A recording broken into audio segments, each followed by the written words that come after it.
Bapak Ibu Saudara-saudara, bagaimana dengan Injil Barnabas? Injil Barnabas ini ditulis di dalam bahasa Itali, dan bahasa Itali itu bahasa yang belum ada pada zaman Yesus. Lihat ini, kertasnya masih mangkak begini, ini asli ini. Ini berbahagialah orang yang suka pergi ke tempat loak. Saya kalau ke luar negeri tidak pernah saya belanja di mall, itu tidak pernah. Kalau Anda suka ke mall itu sebetulnya hobi yang kurang terpelajar. Anda mesti belanja itu ke toko buku, dan kalau Anda ketemu jodoh di mall, itu masa depanmu mesti nggak baik. Konsumeristik gitu. Anda mesti ketemu jodoh itu di toko buku, di perpustakaan itu loh. Supaya wawasan kita ini luas ya. Nah, saya berikan contoh. Ini tertulis di dalam bahasa Itali dengan terjemahan bahasa Inggris. Injil Barnabas ini. Jadi saya mengupas Injil Barnabas itu dulu. Ketika saya menulis buku ini memang saya belum menemui dokumen-dokumen primer ini waktu saya masih mahasiswa. Seusia Anda lah saya nulis buku ini. Tetapi ketika saya terus-menerus menekuni jalur akademis dalam kajian ilmu agama-agama ini, saya pergi ke Libanon, ke Syria, ke Timur Tengah, saya belajar di sana, dan saya menemukan buku-buku ini. Kalau Anda pergi ke Malang, Anda bisa lihat di museum.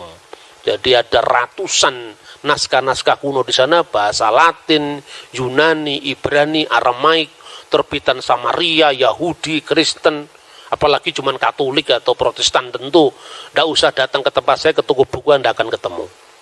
Nah, saya lanjutkan. Kapan awal tersiarnya buku yang disebut Injil Barnabas?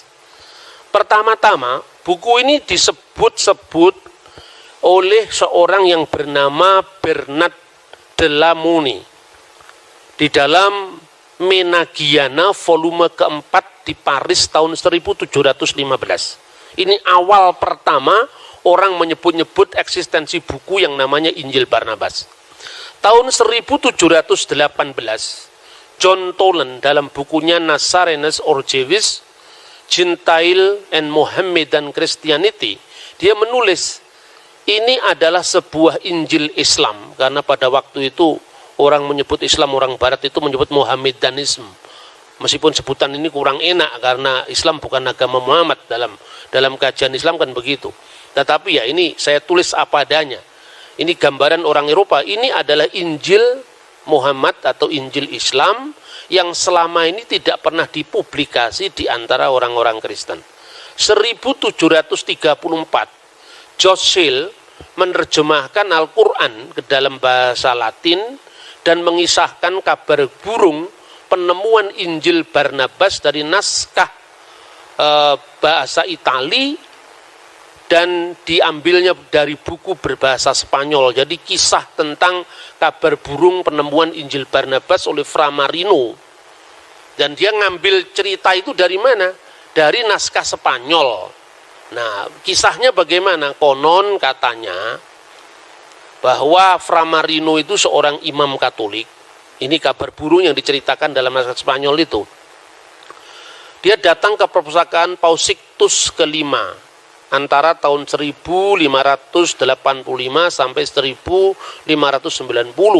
Dia menemukan sebuah kitab kuno bersampul kulit dan bertinta emas.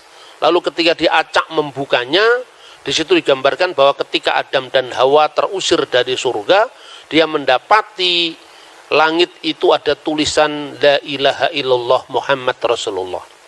Untan kemudian dia katanya masuk Islam dan kemudian menyiarkan Injil ini ke dalam komunitasnya, dan sampai kemudian Injil itu ada di perpustakaan, lalu disebarkan mulai dari Prusia sampai 1738 itu dipindahkan dari Prusia ke perpustakaan Wina sampai sekarang.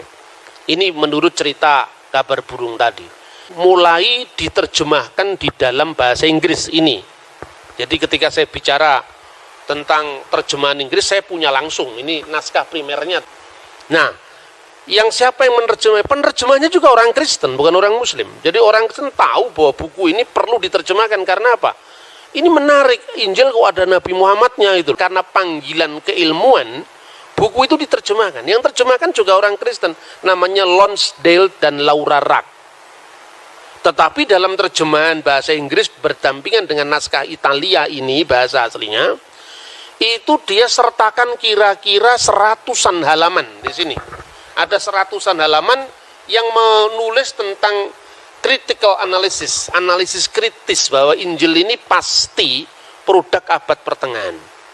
Tetapi menariknya, dari buku ini 1 tahun kemudian diterjemahkan di dalam bahasa Arab. Oleh siapa? Oleh orang yang bernama Dr. Khalil Sa'adah. Dia pun orang Kristen, penerjemah dalam bahasa Arab. Khalil Sa'adah ini adalah seorang intelektual dari gereja Koptik Ortodok, segereja dengan saya. Nah, dari tulisannya Khalil Sa'adah ini pertama-tama kemudian dikenal tarjamah Injil Barnaba di dalam bahasa Arab. Ini bukunya. Nah, ini bukunya. Ini terjemahannya dalam bahasa Arab. Ini yang diterjemahkan oleh Khalil Sa'adah. Ini ternyata tarjamah ila lughatil Arabiyah ad-Doktor Khalil Sa'adah. Ini di situ tertulis di sini. Nah, tetapi saudara-saudara, dari buku 2 ini, dari bahasa Inggris dan bahasa Arab ini, kemudian untuk pertama kali dibawa ke Indonesia oleh siapa? Profesor Dr. Ahmad Salabi. Kira-kira tahun akhir tahun 1960-an, beliau memberikan ceramah di IAIN Sunan Kalijaga, Yogyakarta, dan buku ini mulai diperkenalkan dan diterjemahkan. Penerjemahnya misalnya Bakhtiar Effendi, 2 jilid terjemah Injil Barnaba di Bandung. Lalu Husin Abu Bakar dan Abu Bakar Basmelah, itu kira-kira tahun 1970. Kemudian Rahnip M, diterjemahkan Bina Ilmu di Surabaya. Rahnip mengambil dari naskah bahasa Inggris, tetapi Abu Bakar Basmelah ngambil dari naskah bahasa Arab. Ya. Tetapi ironisnya apa? Ini harus saya katakan terus terang, jangan ada dusta di antara kita. Karena apa? Naskahnya yang meneliti tentang Injil Barnabas itu dibuang oleh penerjemah Indonesia. Dan itu sudah dimulai dari terbitan Aisyah Bawani Wakaf di Karachi 1978. Jadi telaah kritis yang membuktikan kepalsuan Injil Barnabas itu dibuang sama penerjemah. Teks Italinya dibuang, hanya tinggal bahasa Inggris, lalu telaah kritisnya dibuang. Seolah-olah Injil ini adalah Injil asli yang baru ditemukan. Nah, kalau tidak ada bahasa Italinya kan nggak kelihatan. Nah, itu yang terjadi. Kemudian dalam bahasa Indonesia pun juga begitu. Telaah kritis tadi dibuang di terjemahan bahasa Arab. Jadi sebetulnya ada nuansa ketidakjujuran juga ketika memperkenalkan buku ini di dalam bahasa Indonesia. Karena itu seorang penulis Mesir yang terkenal namanya Abbas Mahmud Al-Akhod. Dia menulis banyak buku. Ada judul pertama antara lain judulnya Allah, Hayatul Masih. Itu buku-buku yang banyak beredar di dalam bahasa Arab maupun bahasa Inggris, ya. The Genius of Christ, itu tulisannya beliau. Dia mengatakan bahwa buanglah Injil Barnabas itu dalam dialog kita dengan saudara Kristen. Karena kita memaksakan paradigma kita, di mana Injil ini memang tidak dikenal di dunia Kristen sebagai Injil yang memang memiliki nilai sejarah. Itu catatan seorang Abbas Mahmud Al-Akhod. Kalau Anda mau baca bukunya, teks Arab, Inggrisnya juga ada di Malang. Kemudian yang kedua, Profesor Kiai Haji Dr. Andes Hasbullah Bakri. Beliau ini orang Indonesia yang nulis buku, banyak buku perbandingan agama. Dia mengatakan bahwa kemungkinan besar Injil Barnabas itu tidak ditulis oleh para Hawariyun, yaitu murid-murid Nabi Isa. Karena apa? Pada zaman itu bahasa Itali belum ada. Yang ada bahasa Latin, Ibrani atau Yunani. Kata Profesor Hasbullah Bakri, andai pun Injil ini berasal abad pertama, pasti ditulisnya tidak dalam bahasa Itali. Karena dengan demikian maka semangat dialog yang jujur tentu tidak elok kalau menggunakan dokumentasi abad pertengahan untuk dipaksakan sebagai sarana dialog Islam Kristen. Inilah inti dari kabar burung tentang penemuan Injil Barnabas. Dan setelah kabar burung itu menyebar lewat terjemahan bahasa Spanyol yang diterjemahkan oleh Mustafa de Arande. Menariknya, menurut para ahli, Mustafa de Arande itu sendiri ya Fra Marino tadi. Kenapa? Nanti kita akan buktikan telah kritisnya terhadap teks ini. Kemudian kenapa waktu itu kok muncul tulisan Injil Barnabas? Karena gereja Katolik waktu itu melakukan politik inkuisisi terhadap orang Islam dan orang Yahudi di Spanyol. Dimanapun sejarahnya kalau pemaksaan agama dilakukan secara politis, itu membuat orang juga masuk Katolik tapi tidak dengan hati tulus. Tetapi dia ingin melampiaskan ketidaksukaannya pada hierarki gereja saat itu dengan dia menciptakan buku yang namanya Injil Barnabas. Saya meyakini Fra Marino sendiri yang menulis Injil Barnabas itu. Dan saya juga meyakini berdasarkan penelitian saya bahwa Mustafa de Aranda itu adalah Fra Marino sendiri. Karena apa? Tampaknya kalau dia orang yang baru belajar bahasa Arab. Dari banyak catatan-catatan kaki pada teks Itali yang di sini Anda bisa ikuti, itu banyak sekali ungkapan-ungkapan dalam bahasa Arab yang tidak mungkin diucapkan oleh orang yang berasal dari Timur Tengah. Misalnya dia menyebut Subhanallah, ditulis Allahu Subhan, kan tidak mungkin itu. Jadi artinya bahwa bahasa Arabnya dia terpengaruh bahasa Spanyol. Ketika dia nulis anno, tahun, dia pakai dengan huruf H. Dan itu tampak orang Spanyol yang menggunakan bahasa Itali. Mirip dengan orang kita yang menggunakan transliterasi Inggris dari bahasa Arab. Misalnya huruf 2S itu nggak lazim dalam bahasa Arab kan? Kiai Haji Ahmad Hasan dengan 2S. Karena apa? Itu pengaruh Singapura pada tahun 1940-an. Nah, terjemah itu tidak muncul dalam teks Arab, mesinnya cuma satu. Kenapa? Tidak ada sadahnya. Kenapa ditulis dengan 2S? Itu tampak bahwa ketika beliau lahir, mungkin tanda kelahirannya diterbitkan di Singapura. Karena Kiai Haji Ahmad Hasan memang berasal dari sana. Contoh seperti itu. Orang Ambon sama orang Jawa kalau berbahasa Indonesia kelihatan sekali. Itu beta pung istri. Kalau di situ kan beta punya istri. Kalau di Jawa istri saya mas, Joko Kudo itu kan kayak gitu kan. Istri saya dengan saya punya istri itu kan tampak. Kalau ini dialek timur, ini dialek barat. Bahasa itu bisa dilakukan seperti itu. Ketika dia nulis Cristo itu dengan 2 huruf S dalam naskah Itali, itu menunjukkan bahwa dia memang orang Itali, orang yang berbahasa Itali berlatar belakang Spanyol. Dan orang Spanyol waktu itu yang dipaksa menjadi Katolik itu ada 2 marga. Marga Morisco dan marga Marino. Satunya Yahudi, satunya Islam. Nah, lalu bagaimana kita bisa melacaknya sekarang?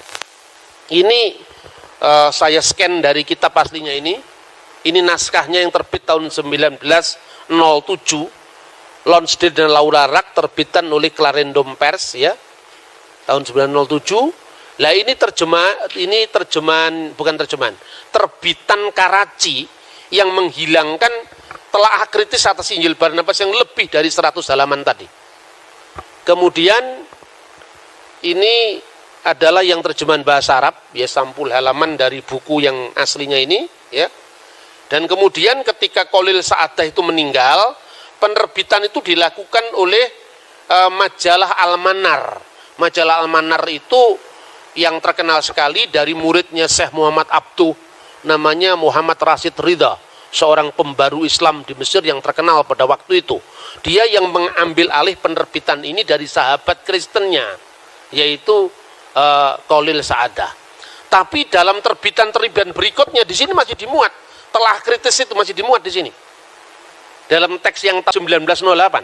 Tapi dalam terjemahan Injil Barnabas bahasa Arab di zaman sekarang ini, telah kritisnya juga dibuang. Nah, rupanya memang ada kesengajaan supaya itu untuk membuat kegaduhan teologis antara Islam dan Kristen. Karena beberapa kelompok sekalipun sadar ini bukan Injil yang asli, tapi menguntungkan dakwah Islam. Itu kira-kira seperti itu. Nah, oleh karena itu, bagaimana kita bisa melihat catatan-catatan kritis itu dan juga apa yang bisa diteliti dari Injil Barnabas? Yang pertama harus dilakukan satu catatan bahwa Injil Barnabas ini, kata the Gospel of Barnabas, itu yang dijadikan rujukan beberapa penulis untuk mempertahankan keaslian Injil Barnabas. Itu pernah disebut di dalam Decretum Pseudo Gelasianum, dekret Paus Gelasius pertama. Tetapi kenapa disebut pseudo? Jadi di situ Paus Gelasius itu menurut dokumen yang judul dikatakan pseudo ndak asli ini, dikatakan ada 60 kitab-kitab terlarang yang dibaca di gereja. Urutan ke-14 itu namanya Epistle of Barnabas. Dan urutan yang ke-24 itu adalah Gospel according to Barnabas. Nah, kenapa bisa begini? Ternyata ada tiga naskah yang memakai nama Barnabas. Yang pertama Epistle of Barnabas. Epistle of Barnabas itu artinya surat Barnabas. Dan surat ini tidak pernah dilarang di gereja.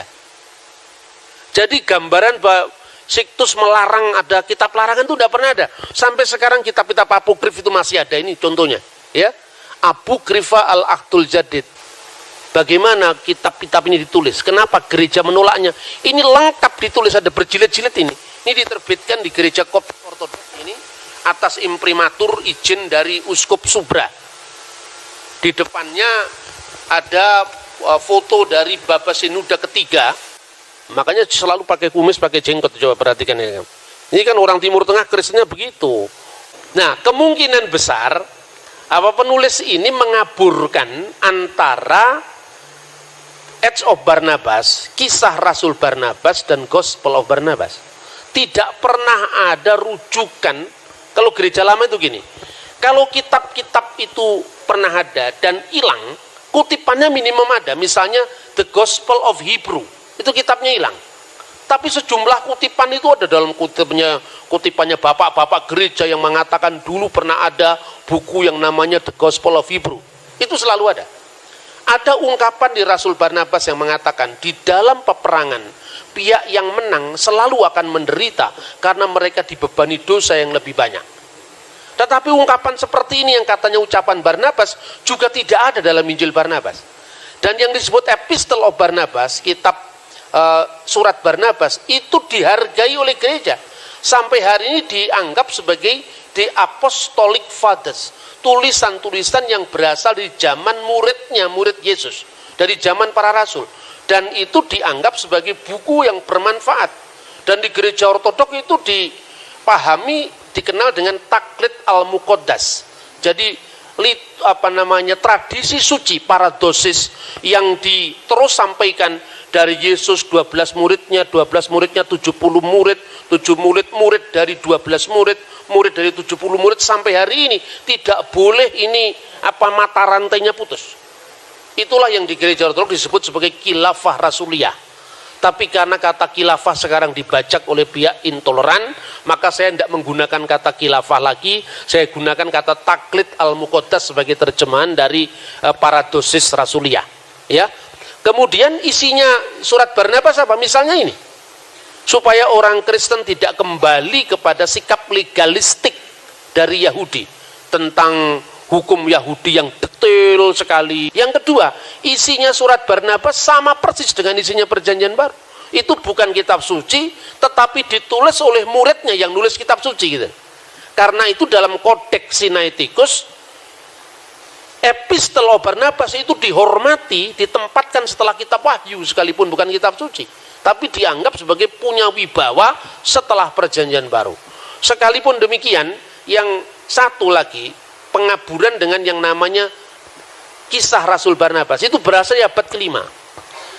Itu sesungguhnya juga cerita yang tidak ditolak oleh gereja kuno. Karena apa? Karena di dalamnya itu ada cerita kematian syahid Rasul Barnabas di Siprus, khususnya di pulau Siprus di kota Salamis. Dan ketika dia martir di sana, dia ditunggui oleh Rasul Petrus. Setelah orang-orang yang menganiaya Barnabas itu membakar mayatnya, tulang-tulangnya dibawa, diselamatkan di sebuah gua. Pada tahun 400 sekian zamannya Maharaja Zeno, ditemukan relikwi dari Rasul Barnabas itu, dan kemudian diterbitkan perangko di Siprus bahwa disinilah tempat peninggalan Rasul Barnabas. Itu dihormati sampai sekarang oleh gereja ortodok. Lalu gereja Protestan kan nggak punya cerita semacam ini.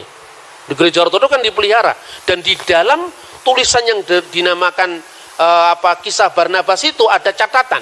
Aslinya tertulis begini: jenazah Rasul Barnabas diketemukan di Pulau Siprus dengan Injil Matius yang berada di atas dadanya.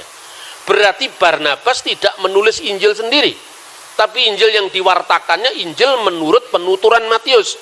Tetapi dalam terjemahan bahasa Indonesia kata Matiusnya dibuang. Seolah-olah bunyinya Barnabas meninggal di Pulau Siprus dengan kitab Injil karyanya di atas dadanya. Ini untuk meneguhkan bahwa seolah-olah Barnabas menulis Injil sendiri. Tapi serapat-rapatnya kita menyimpan hal yang salah, terbukti juga. Inilah naskah Injil Barnabas edisi bahasa aslinya Itali. Di atas tertulis, Vero Evangelio di Yesu Nazareto Chiamato Cristo. Inilah Injil yang benar dari Yesus yang disebut orang Nazaret yang disebut Kristo. Berarti di sini diakui Yesus adalah Kristo. Kristus itu adalah terjemahan Yunani dari bahasa Ibrani Hamasia, bahasa Arabnya Al-Masih. Karena kata sandang definite artikel al itu di depan kalau bahasa Arab, bahasa Ibraninya ha, bahasa Aramnya a di belakang, Mesiha, Yesua Mesiha. Mesiha Dagala, jadi Al-Masih Ad-Dajjal misalnya. Itu dari Alkitab Pesita itu. Kata Dajjal itu dari bahasa Suryani. Yesus orang Nazaret disebut Kristus. Tetapi di pasal 96 dikatakan Yesus bersumpah. Dan anehnya sumpahnya Yesus itu mirip sumpahnya Nabi Muhammad. Walladzi nafsi biyadihi. Demi dia yang diriku ada dalam genggaman tangannya. Ini tidak lazim di abad pertama. Ini sumpah yang muncul di dalam kitab hadis. Ya, zaman Yesus itu tidak ada sumpah seperti itu. Dia mengatakan demi jiwaku yang dalam genggaman tangannya, aku bukanlah Mesias. Padahal Mesias itu artinya sama dengan Kristus. Tidak mungkin orang Yahudi di abad pertama tidak mengerti kalau Mesias bahasa Ibrani itu sama dengan Kristus bahasa Yunani. Berarti penulisnya masih bukan orang Yahudi di abad pertama. Kemudian kesalahan geografis digambarkan terlalu fatal. Pergilah Yesus ke Galilea, turunlah ke sebuah perahu untuk berlayar ke kota Nazaret. Bagaimana Nazaret dilayari? Karena itu kota perbukitan. Kalau Anda mengatakan berlayarlah orang ke Salatiga, pasti bukan orang Salatiga. Karena Salatiga itu kota tinggi. Kemudian turun dia ke Kapernaum. Ya, tidak mestinya turun ke Kapernaum. Di situ naiklah dia ke Kapernaum. Went up to Kapernaum. Kapernaum adalah kota pesisir. Itu tidak mungkin naik, tapi pasti turun. Di tempat lain lagi, misalnya situasi abad pertengahan. Maria Magdalena dan Marta membeli 2 kota. Magdala. Di abad pertama bagaimana mungkin orang Yahudi bisa membeli kota? Karena dia jajahan Roma. Ungkapan sepertinya yang muncul di abad pertengahan di era kapitalisme. Lalu yang kemudian digambarkan tong-tong yang berasal dari kayu untuk menyimpan anggur. Pada zaman Yesus, anggur disimpan di tempayan yang berasal dari tanah. Penyimpanan dari kayu itu muncul khas di Italia abad pertengahan. Yesus tidak dikhianati dengan 30 keping perak, tapi dengan 30 denarius yang terdiri dari 60 minute. Itu adalah mata uang Spanyol pada abad 14. Yesus berkata, marilah kita pergi ke Sinai, kita melaksanakan syariah puasa 40 hari. Memang Yesus berpuasa 40 hari, tapi Quadragesima baru ditentukan di Konsili Nikea. Meskipun sudah ada praktek, tapi praktek puasa 40 hari dalam bentuk kanonisasi itu tidak ada pada zaman Yesus. Kemudian yang lagi yang terakhir ini menjelaskan bahwa asal-usul Injil Barnabas. Barnabas mengatakan begini, bahwa tahun Yobel yang sekarang diperingati dengan 100 tahun. Tidak ada tahun Yobel yang diperingati 100 tahun dalam kitab Imamat, kitab Taurat. Tahun Yobel itu 50 tahun sekali. Kenapa 100 tahun? Karena Paus Bonavisius ke-8 tahun 1300 mengubah 50 menjadi 100. Maka 50 dijadikan 100. Lalu Paus berikutnya diubah jadi 50 kembali. Paus berikutnya lagi Clement mengubah jadi 25. Pada zaman Sixtus belum waktunya tahun Yobel, ingatan orang masih tahun 1300. Dia perayaan Yobel lakukan karena pengangkatan dia jadi paus. Itu yang kemudian dikritik oleh penulis ini, saking semangatnya mengkritik, dia lupa membaca Taurat bahwa pada kitab Taurat tahun Yobel itu bukan 100 tapi 50. Maka terminus perquem, tahun awal ditentukan Injil Barnabas, pasti setelah tahun 1300 secara khusus adalah zaman Paus Sixtus kelima, karena tampak dari bahasa Spanyol dan sebagainya, pemakaian bahasa Itali dengan 2 S ya, misalnya Barnaba Apostolo di Yesu Nasareto Ciamalo Kristor 2S itu tampak kalau itu orang abad pertengahan. Dengan demikian kesimpulannya, kenapa kita harus memakai buku yang sesungguhnya tidak memiliki nilai sejarah? Dan lebih-lebih saking semangatnya Injil Barnabas itu tidak cocok dengan Al-Quran juga. Karena dalam Al-Quran, Al-Masih itu entah bagaimana dimaknai secara teologis, itu bukan urusan sejarah, itu urusan tafsir masing-masing agama. Al-Masih itu adalah gelar untuk Yesus. Ya, Innamal Masih Isa bin Maryam misalnya. Atau Ismuhul Masih Isa bin Maryam itu gelarnya Yesus. Entah bagaimana dipahami antara perbedaan Kristen dan Islam, tapi yang jelas kata Al-Masih dalam Al-Quran tidak pernah diterapkan untuk Nabi Muhammad. Tapi dalam Injil Barnabas, Nabi Muhammad disebut Al-Masih. Terus kemudian yang paling menarik, ada banyak tulisan Dante masuk ke situ. Dante Alighieri. Neraka dan surga ada 9 jumlahnya. Itu juga tidak cocok dengan Alkitab, juga nggak cocok dengan Al-Quran. Sekian dulu, terima kasih. Semoga presentasi ini bisa merangsang kita untuk berpikir lebih jernih tentang keberadaan buku yang disebut Injil Barnabas.